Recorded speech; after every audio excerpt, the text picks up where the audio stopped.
Hey, what's going on, guys? Wanted to make a quick video for you guys today because there was a question that was getting asked around in the Discord group yesterday.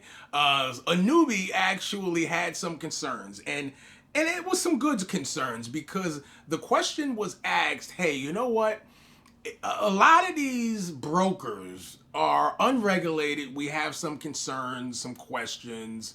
How much money is a good amount to keep on there and be also considered safe at the same time? Now, before I get into that question, one thing that I definitely want to speak on, it's a very important topic when it comes to brokers. I will be releasing a video probably next week sometime going over the brokers I use and some brokers that are out there that I don't use, but they're popular. So if this is your first time seeing me on YouTube, I do definitely recommend getting subscribed to the channel. That way you can definitely check out that video as well when I release it. But for the most part, we all use, for the most part, unregulated brokers, whether it be in the cryptocurrency industry or the Forex industry. Now, if you're someone out there watching this video who are trading stocks, typically when you're trading stocks, for the most part, whether it be futures or options,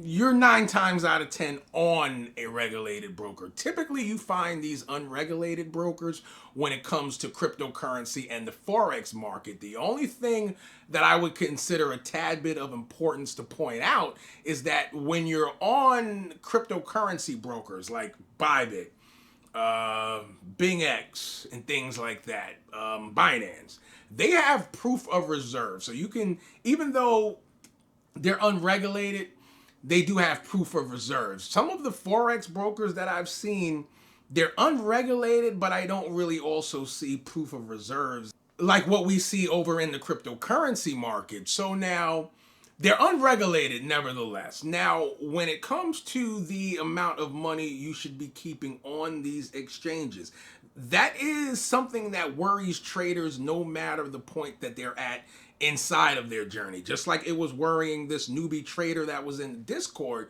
yesterday, it is something that medium-sized, I guess you can say, players in the market consider as well. There is a fellow YouTuber, Doyle Exchange, that, I check out his videos from time to time. This was a topic that he spoke about in one of his videos, and I found it very interesting because it was the truth. If you start your journey and you just have a few $1,000s, I would consider this as something that you don't really have to worry about. But as you go along the way inside of your journey and you work your account up and you now have an account that's 6 figures, $50,000 to 6 figures, this is something that you definitely want to consider, because one thing that you definitely do not want to happen at any point along the way inside of your journey is to wake up one morning and all of your money that you had in the exchange is gone for whatever issue. It became insolvent, it just disappeared, Sam Bankman-Fried type stuff, or whatever the case may be. You want to steer away from that, because if you spend years of your journey trading profits, adding money into this account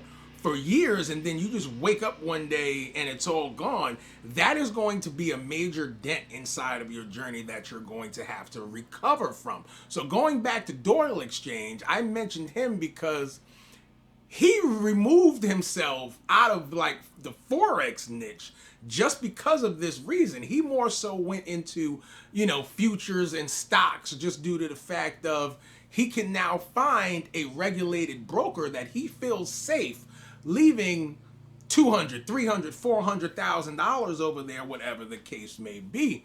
Now, when it comes to the general question of this video, how much money should you be comfortable leaving on exchanges? I'm going to be honest with you guys.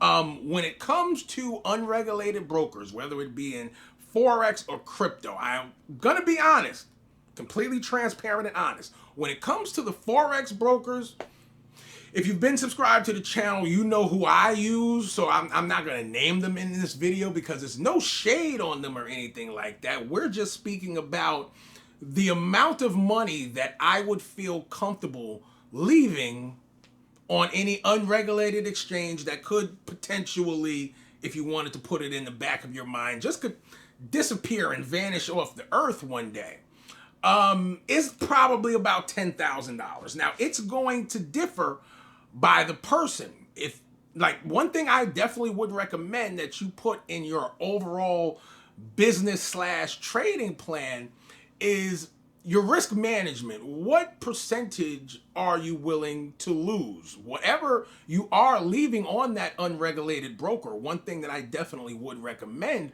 is that it has to be a certain percentage of your overall portfolio. It shouldn't be all of your eggs in one basket, a situation like that. And I know for certain newbies, certain people who don't really have a lot of money, that might be something that's tough. But essentially what you want to do is spread out your money. And I'll give you an example of what I have going on. I do have a Forex broker that I use. I do have a crypto. Actually, I have like 3 crypto broker accounts over a variety of different exchanges. I think like Bybit, BingX, and what's the third one? I don't really use the third one. Blowfin, right? So that's 4 right there if we include the crypto one. Then I also have Webull, for my options, so that makes 5. The money is spread out across these 3. There's not one exchange in particular where all the money is sitting, if you guys can get my drift. So that's kind of, a way that you want to play it. And I use all of these exchanges for different trades. I might do some scalps over here in crypto, scalps over in Forex, some long-term swing trades in another account, and then I got my Webull account for when I want to play with some options or whatever the case may be. So that's something to definitely take into consideration, at all times. Let me know what you guys think down below in the comments. I'm out of here, and I will see you guys in the next one.